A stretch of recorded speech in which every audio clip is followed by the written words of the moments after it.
ମିତା ହଁ ଆଜିଠୁ ତମେ ମୋ ସାନ ଯା ହଁ ହେଲା ହଁ ଆଉ ଟିକେ ଦେଖି ଚାହିଁ ଚଳିବ। ହଁ ମୁଁ ସବୁ ଦେଖିପାରୁ। ଦେଖିପାରୁଛ? ହଁ ଆଚ୍ଛା ଶାଶୁ ବହୁତ ଖତରନାକ, ଦେଖି ଚାହିଁ ଚଳିବ। ଖତରନାକ ଆମ ଖତ ବାଡ଼ିରେ ଅଛି। ଆରେ ଖତ କଥା କହୁନି, ପାଉଶ ଖତ ତ? ନା ଆଉ କୋଉ ଖତ? ଶାଶୁ ବହୁତ ଦୁଷ୍ଟ, ଦେଖିକି ଚଳିବ।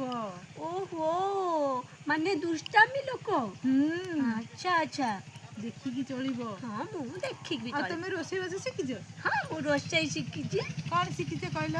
ମୁଁ ନା ଆଗେ ଭାତ ଘରେ କେମିତି କରେ ଜାଣିଛ ଦେଇ? କେମିତି କହିଲ? ଆଗେ ମୁଁ ଚାଉଳ ପକେଇ ଦିଏ, ହୁଁ ତାପରେ ପାଣି ଦେଇଦିଏ, ଆଉ ତାପରେ ସେ ଫୁଟି ଫୁଟି ଫୁଟି ଫୁଟି ଭାତ ହେଇଯାଏ।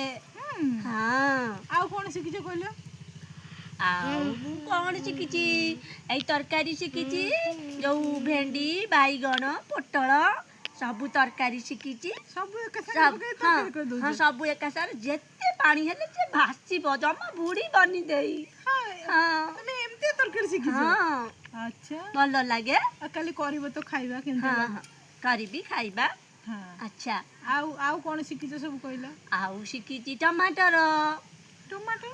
ଟମାଟର ଗ୍ରାଇଣ୍ଡରରେ ପୂରେଇକି ଘୋଟି ଦେବି, ତାକୁ ଚିନି ପକେଇ ଖାଇଦବା। ଇଏ କଣ, ଇଏ କି ରୋଷେଇ? ଆମ ଆଡ଼େ ସେମିତି ରୋଷେଇ ହୁଏ।